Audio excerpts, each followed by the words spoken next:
Hello and welcome back to another episode of LMS Cast. I'm joined by a special guest. His name is Tim McIvor. He's from SchoolPsych.com. He's a creator. He's doing a lot of cool things in the education space. We're going to get into his story. We're going to learn about the impact he's making, how he's using LifterLMS. But first, welcome to the show, Tim. Thanks so much for having me, Chris. I'm really excited to talk to you. I love seeing people find success and build cool platforms. Can you tell us what SchoolPsych.com is all about? Absolutely. It's a professional development platform for school psychologists to renew their license through my recorded webinars. So basically, there is a National Association of School Psychologists, and they give out different accreditation system where you can become a provider, an approved provider for this national association. And then once you get that, like SchoolPsych.com currently has that, once you get that, you can provide certificates that school psychologists can then use to renew their license.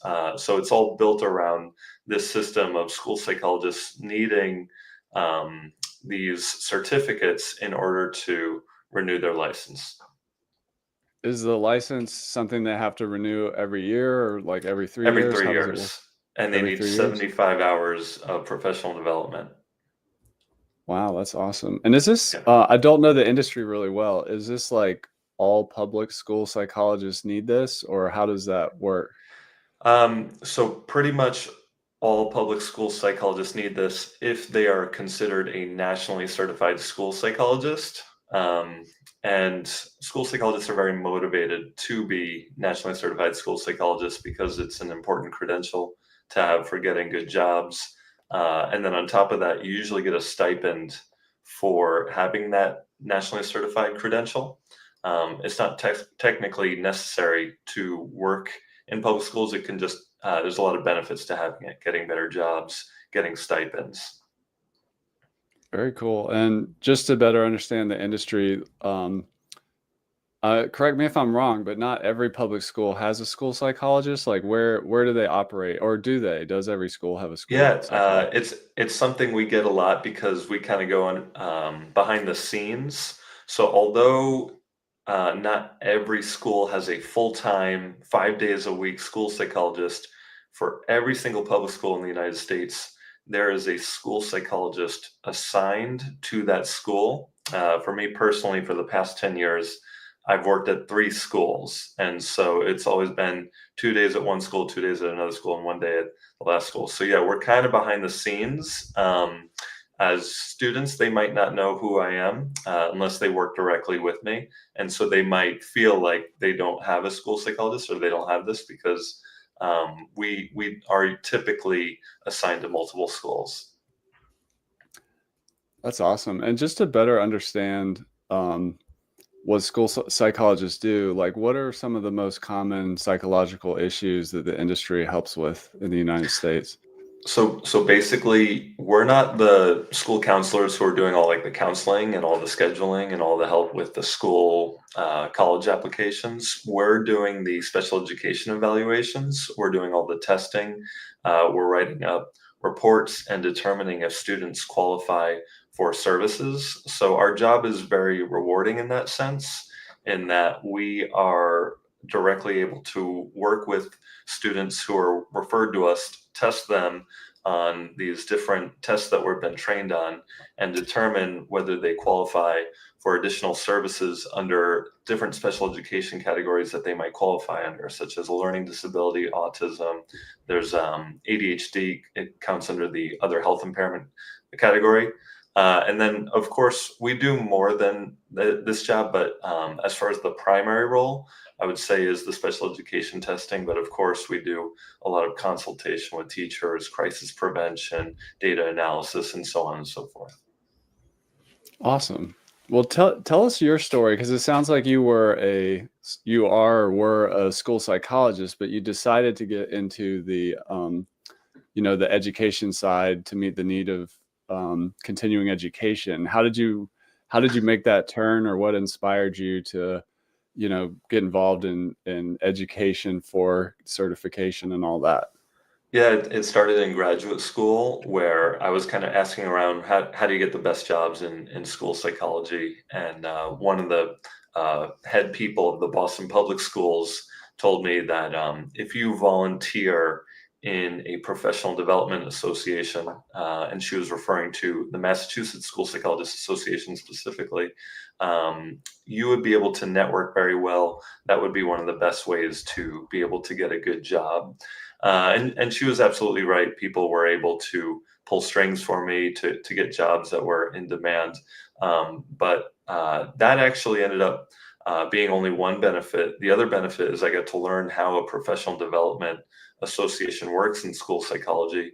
And then when I went out to Nevada, after I got a job out there, they didn't have one of these state associations, but because I had done all that volunteer work for for Massachusetts, I helped create one with about 5 other very passionate school psychologists, and we created the Nevada Association of School Psychologists as a nonprofit, and we basically helped the state run a whole bunch of professional development conferences. It's still going strong to this day, and I was the president of it from its inception for the first 2 years, and that's when I really learned how to build a professional development association from the ground up. Wow, that's very cool. And how long ago was that you set out to build That the association? that was 2014, and that was actually as my first year as a school psychologist. I was doing that, and so I was the president of an entire state simultaneously while being a first-year school psychologist. I'm probably the only person to ever do something like that. It was just crazy, but people had a lot of respect for me for doing it, and I was obviously very motivated, hardworking, and it worked out very well. That's awesome. I'm guessing you were, well, in this industry of continuing education, did you start by delivering it at in-person, like, Yes. continuing ed events? Yeah, I did the traditional route the entire time I was president, just doing these in-person conferences. But I knew that, with go-to training, go-to webinar type platforms, you could totally do it live and it would make it so much easier than having to book a venue. Plus, Nevada's such a rural state in so many parts that for them to all have to fly to one place for professional development didn't seem very smart. So after those 2 years as president, I started looking into how we could make it more accessible for that nonprofit. And I was also taking notes for my own to create a business. And that's exactly what I did. The year after I was president in 2017, I created a business where I was launching live webinars on GoToWebinar, on GoToTraining. But I noticed that after the webinar, I wanted somewhere where we had these recordings to put it up for people who missed the training, who missed the webinar. And that's where LifterLMS came into play. That's awesome. So what was your history with WordPress? Was this your first WordPress site, or were you already kind of using it for something else? No, I actually had built like 5 websites by then. Okay. I'm one of those crazy people who graphic design is just a passion of mine. And so, like, any chance I could get to build a website, like, for example, during my internship year, I was like the tennis coach for the high school tennis team. And I was like, let's build a website. Like, I would find any reason under the sun to build a website. And so I just love building websites. And I knew it would be good because I knew I wanted to get into the business aspect of school psychology eventually. And so, yeah, I did have a little bit of a background with WordPress prior to this. So tell us about the story of how you decided to use LifterLMS. Sometimes people get a little overwhelmed with like all the LMSs out there, and there's this decision fatigue and like figuring out which tools or plugins to use. Tell us about how you figured that out and ended up with Sure. Lifter. I remember watching a YouTube video in early 2017 about how to create an LMS platform. And it was literally the first YouTube video I looked up was by a guy named Adam. And I'm trying to remember the name of his platform. It was like WP something. Crafter, I think. Crafter. Thank you, Yeah. WP Yeah. Crafter. Yeah. Awesome guy. Created a great video. I think he now owns Presto. You know Yeah. what I'm talking about? Yeah. Yeah. Awesome Presto guy. player. Really appreciated his videos. Never talked to him or met him in person, but I could just tell he's a very upbeat, nice guy. And he showed step by step how to use LifterLMS and how to set it up.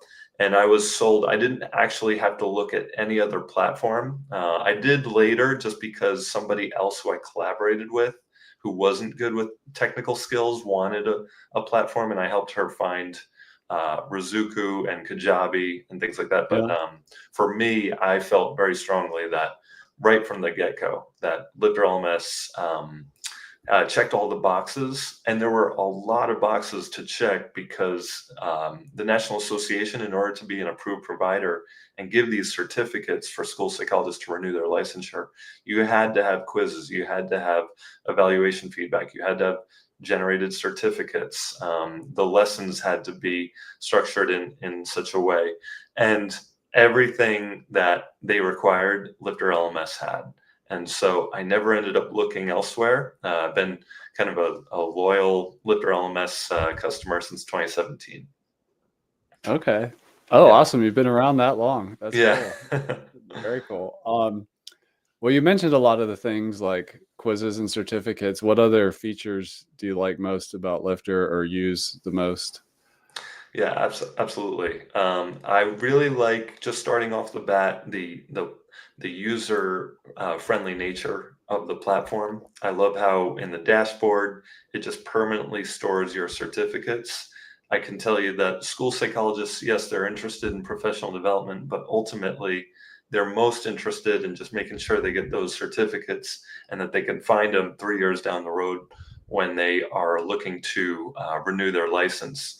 And so for them to see that it's all just stored with the name of the certificate, the date, and just how easy it is to auto generate these certificates on my end, so that I don't have to email each person, really gave me an edge in creating this platform, because there are other school psychologists who tried to do this type of thing but didn't really know how to, because they figured, they might have to email individually the certificate. And oftentimes what these nonprofits do is, after a live conference, they're, printing out certificates, having to write the name down. It's very, it takes a lot of time. It's very time consuming. But the way LifterLMS just sets all this up is very auto generated, help save me a bunch of time so I could focus on what I really care about, which is just teaching school psychologists best practices. For me, the passion is all about how can we get school psychologists the best possible training from the best possible people to make the largest amount of impact on the students we serve. And that to me is a big passion, to know that I can be part of having a major impact, not just on the 3 schools I work at, but also globally. I mean, there's school psychologists across the entire world who are using SchoolPsych.com right now. Wow, that's so cool.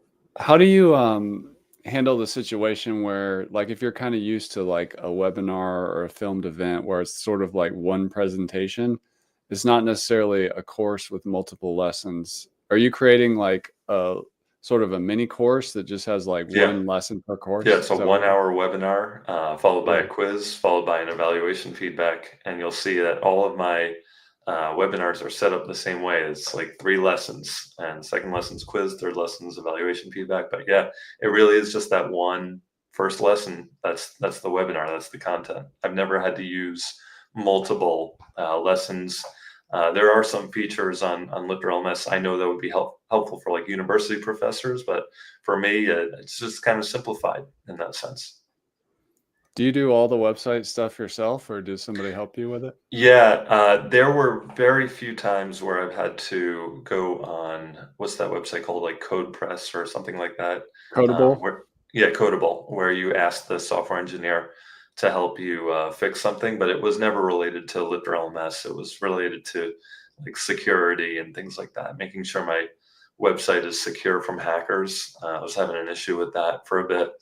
But yeah, for the most part, just learning things on YouTube. The one thing that I wanted to make sure I said today was that every time I would reach out to your support team since 2017, I've always gotten great responses. I've even sometimes gotten video tutorials tailored specifically to my website on how to do something, which I've never seen a company do before. I've never seen a support team that specific in helping their customers. And so that's why I'm a huge fan of LifterLMS. I think that's where you guys really stand out. You have a great product, and then just the best support team I've ever seen. I appreciate that. We think about support like it's not a cost center to be minimized. It's actually a feature of the product. So it's like we fantastic. try to go big there. Yeah. You have like you do a lot, and that's part of your story. Like, hey, I started my first job and built an association at the same time. Yes. But like when it comes to content creation, I guess in theory you could teach everything, but you have Sure. other people teaching and you teach some, or tell us about how you gather and source all the material. I think at first I thought that I could just do it all. I did 12. I was kind of broke at the time. School psychologists don't necessarily make a ton of money, so I didn't have money to pay speakers. And so the first 12 webinars I made were all me.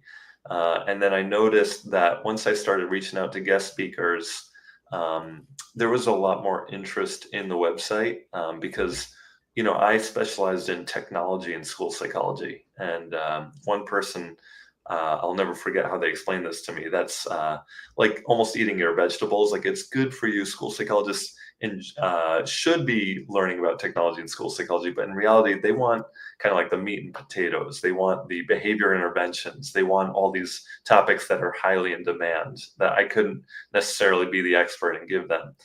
So that's when I realized in order to truly make this website great, I needed to start reaching out. And after I had created those 12 webinars, I had just taken any money I had made from that and put it into guest speakers. And now we're up to over 50 webinars on the platform. That's awesome. Do the webinars remain current and usable over time, or do they kind of have a shelf life? Yeah, I would say after about 6, 7 years, some of these webinars need to either be redone or just taken off the platform. And then for my technology webinars, because I did them, I could just go in and update them where needed, which I've done over the years. If somebody's thinking about recruiting other kind of content creators, do you like pay them, or do you pay them a royalty, or are they just happy to do it to get exposure or experience? At, How does at that work? first, at first, I was looking mostly for people who would do it for exposure. Maybe they had a book, and then there were a few school psychologists who were pretty well known, who I was just really good friends with, and they didn't mind doing it at a cheaper price. In fact, one of them I had quoted a pretty high price and said, "No, you don't have to pay me that much. I'll do it for this." Like just very nice people. In general, the field of school psychology is not your typical um, textbook business people. They're just extremely nice people who are very passionate and have similar passions to mine of just wanting to get the word out of how to best help kids. But then again, there's also very high in demand speakers who I don't blame them for charging very high speaker fees because everyone is wanting them. And so it's a big range. But as my website's grown, I've been able to get speakers who are more in demand and charge a higher price. And so it's grown over time what I can pay people. Is this become your full-time thing, or you're also still a school psychologist? As of uh, as of this year, I actually stopped my full time job as a school psychologist. This, along with just some part time consultation with the Boston Public Schools, Yeah. as well as just a few other more minor business ventures, is my full time thing. So basically, it was getting to the point where this was doing better than my full-time job as a school psychologist. And I felt like I had more impact here globally to help children. And so it just aligned with my passions. And so I had been a school psychologist for 5 years in Nevada full-time, then a school psychologist for 5 years in Florida full-time. And this is my first ever school year where I'm not actually in the schools anymore. So yeah, LifterLMS has helped me substantially in getting to that goal, which is just a dream of mine. Wow, awesome. Well, congratulations on that. Thank you. How do I know people who do like professional development or are thinking about it? What they often ask, like, well, how do you get clients, or how do you get in the flow of people needing continuing education credits? Like, how did Yeah. you get that going, and what do you continue to do? Yeah, I mean that's one of the areas where I think I thrive the most is the marketing component because I am competing with about 1,000 other professional development associations. There's maybe not 1,000, but there are so many different providers who provide these NASP approved certificates. There are also the APA, which is the American Psychological Association, which provides certificates, and our national association counts those as well. So if you count all the providers from the APA, then it's well over 1,000 who I'm competing against. But one way I've found to really stand out is I'm extremely active on social media. Hmm. I was watching a few YouTube videos, I remember back in 2020, that had said in order to stand out, you need to add humor. You can't just constantly promote your webinars. People won't like it, they won't follow you, they'll just kind of get bored of your page. But if, I mean, with a few exceptions, of course, who are super passionate about professional development, but if you can incorporate some really funny humor or really meaningful, valuable resources into your social media posts that school psychologists can find a lot of value of, and then every once in a while mention that you've got a new professional development webinar on your platform, that what has been the key to my success. I've gotten over 10,000 followers on both Facebook and Instagram that way. And they Wow. even in that YouTube video had mentioned like these are some of the accounts where they're using humor and they're getting like 100,000 followers. And it was like this accountant, this like a random accountant Twitter page that was using pretty good humor, and I just kind of learned how they did it and then applied it to my page. Wow, that's cool. Is there seasonality to this continuing ed, or is it just kind of always happening? People are signing up, or do people tend to get their credits at a certain time of year or whatever? It's all year round, but I noticed that June is a great time because it's pretty much the end of the school year. They're wrapping up the school year. The kids are out, but sometimes the school psychologists still need to work another maybe week or so without the students, and so they're getting around to all the things they wanted to do during the school year but didn't have time to. And a lot of that is professional development. Another one is August and September.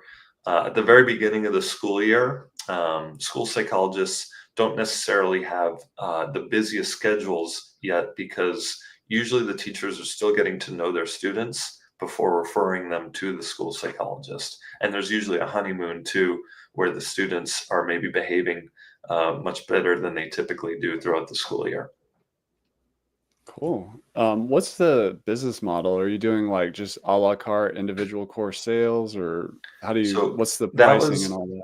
Yeah. That was the main difference between when I was only making a little bit of money on this and when I realized that certain ways to price it took it exponentially more sales. And so what I realized maybe a year and a half ago is that instead of doing just individual webinars, which there's still an option for individual webinars at $25 a webinar, you can purchase an individual webinar, or for $99, you can access all the webinars. And I do this sale about 3 times a year. And I notice I get most of my revenue just from those 3 sales. And so what I've found is that how you do your pricing dramatically impacts how successful you are, because I would say the first 5 years, I really didn't make a lot of money just on the individual $25 per webinar pricing setup. It wasn't until I started doing all the webinars for X amount that people really started flocking to the website. Do you have like is there an access period on that? Like you get access for a year, or is it lifetime Yes. access, or Well, it's a 1 year access to all the webinars. can people take the same training 3 years later, or do they have to do new stuff all the time, or how does that work?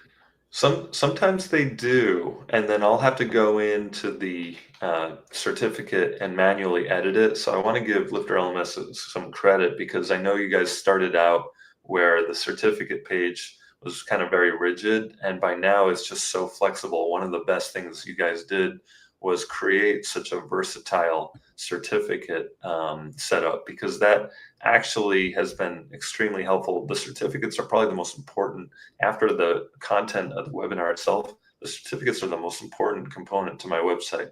And so when people are saying, hey, I watched this webinar again 3 years later, I can go in and manually edit the date to show that. That's awesome. Yeah.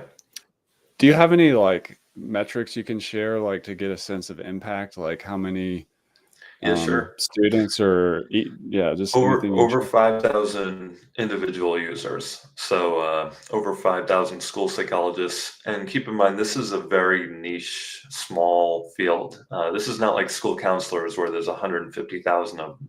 There's only about 30 to 40,000 school psychologists nationwide. There's a shortage of us. And so for me to have 5,000 users and there's really only 30,000, it's like a sixth of the entire demographic, which I'm really proud of. Wow, you've got 15% of the market or whatever. Yeah. That's amazing. Yeah, that's pretty good. How do you think about you've scaled this thing and it's going great. Like, For sure. did you start like in Nevada or wherever, and then like how did you think about going to multiple states? And you've also mentioned international Yeah. expansion. Like, how do you think about that? Yeah, I mean, I just started promoting on these Facebook forums where all the school psychologists talked nationally and internationally, and I would never promote it on these Facebook forums. I would just basically like share memes to these Facebook groups wherever all these school psychologists nationally were talking. And then they started following me on Facebook, and then I noticed with Instagram, I would just do follow for follow type techniques. Where I'd follow school psychologists all across the country. And it really didn't matter that I was in Nevada because this was accessible everywhere. Wow, your ground game is strong. Like you're doing a lot Thank you. to get it out there. It was very cool to see when I did the Google Analytics and see like, oh my gosh, this isn't just in the US, this is everywhere. I couldn't believe it. So like I mean, your program's kind of designed around the US standards, but like Sure. other countries and stuff accept it for credit, or No, it's what it is. There's like a lot of school psychologists on like military, but US school psychologists like on military bases, and they say like without this, I could have never kept renewing my national certification for the US. So sometimes people have plans to go back to the US after X amount of years, and so they might be for whatever reason in a different country, but they still want to keep up their national certification here in the US, and they say my website's the best way to do that. what just shifting gears back to the tech, what other tech is really critical to you, like software or plugins or themes or hosting that, are really important part of your stack? Sure. I think that videos are the next biggest thing.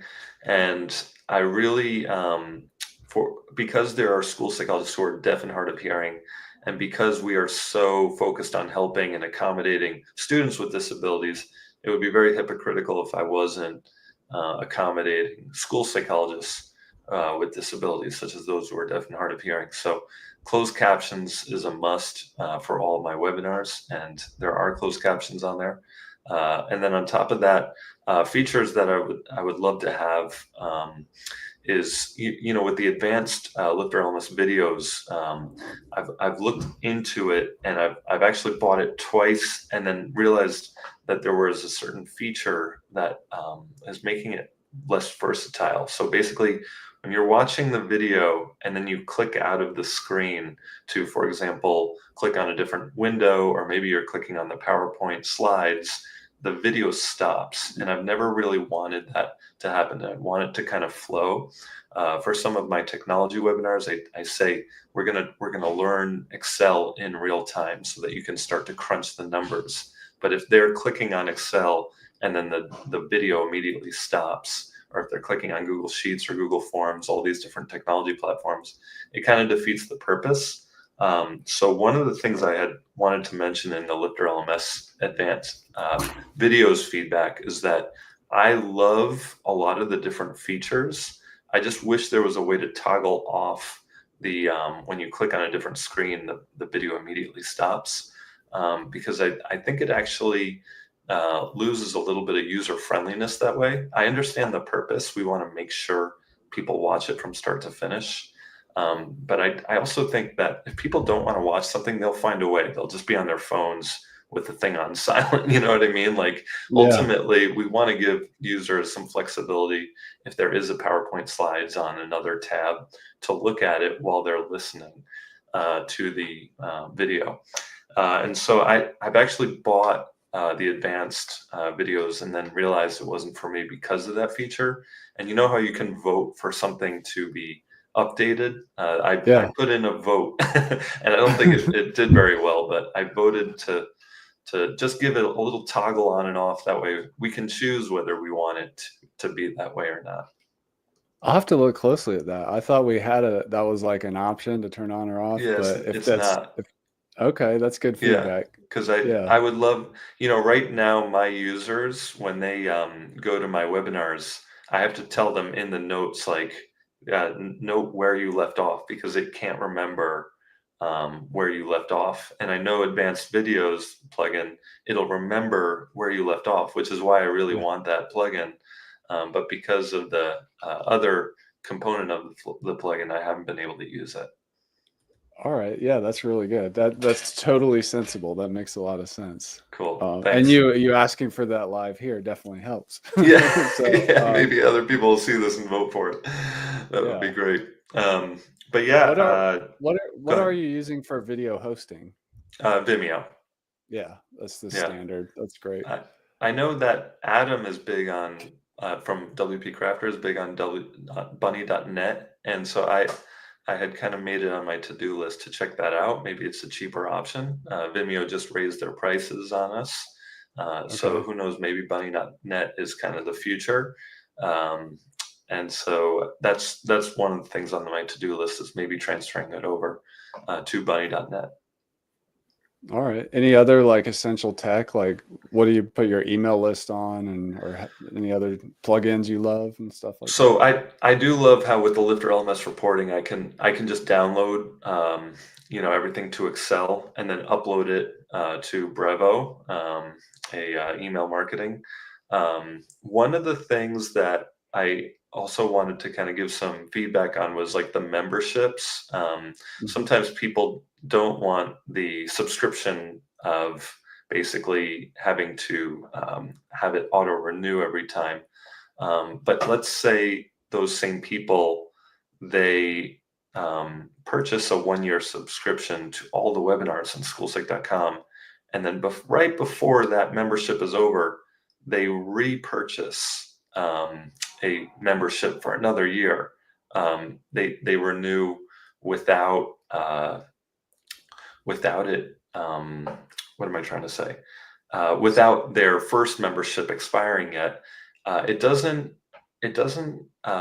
trigger an entire new year on all the webinars. It has to say expired before that happens. And so basically that's one of the problems I've run into. And from your tech support, they said that would be a good thing to work on in the future, but it would be extremely helpful because there are people who pay for my membership and then they end up wondering what happens a few days later when all their webinars expire. Oh, that makes sense. Yeah, that is something to look at. So you're selling the membership is all access with an annual renewal? So for me, it's an annual renewal, but every time I do a different membership. So I have like the spring break sale, that's one membership. Then I have the fall membership, then I have the Black Friday membership, and then I have a new like 2025 spring break membership. So these are all different memberships. So they go from the 2024 spring break membership and then buy the 2025 spring break membership a few days before their 2024 spring break membership ends. And then it doesn't auto renew all the webinars because they're not expired yet. I see what you're saying. Yeah, we could look at that and how to smooth that out for you.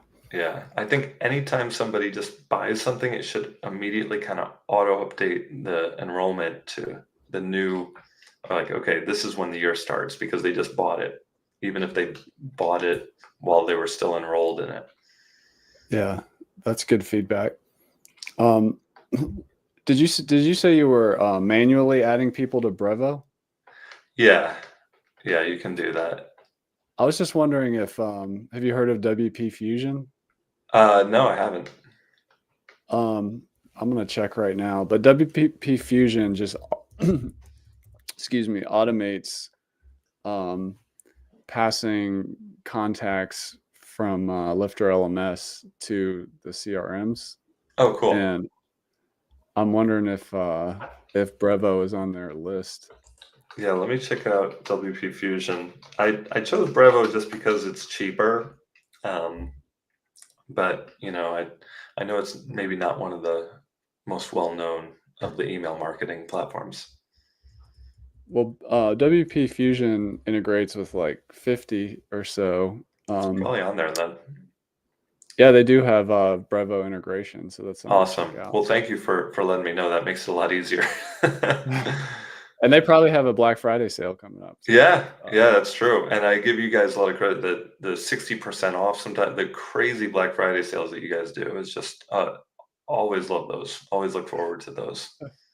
Appreciate that. And I noticed you do a Black Friday strategy as well. Yeah, I mean that's how I said I got the sales from like exponentially higher when I started saying you can have all the webinars for X amount. That was really what was my biggest breakthrough in business so far. Yeah, there's a saying that I always try to remember because I've been running sales and doing marketing for a long time, that you get tired of your marketing before your market ever does. So like, just keep doing sales. Keep hammering. Like, keep hammering. Sometimes I'll do the same meme from 2 years ago and people will forget that I even posted that meme. And so for me, it's like, oh, that's so lame to post the same joke twice. But then it gets 3 times as many likes. I'm like, oh, I guess people forgot I did it or something. I don't know. And there's new people that come in. Yeah, new people. Sometimes you have to be a little bit repetitive with some of your content, and it saves you time. That way you're not constantly having to look for new stuff, Well, how, just kind of big picture question, how has the SchoolPsych.com website and online business and education platform changed your life?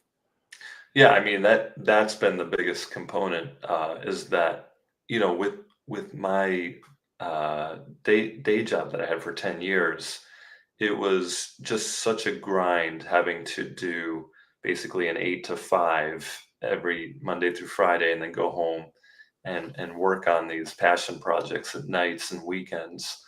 So to be able to have a platform that helped me very quickly get to where my goals were, to the point where I'm no longer working my day job, I'm able to just solely focus on my passion projects and be creative.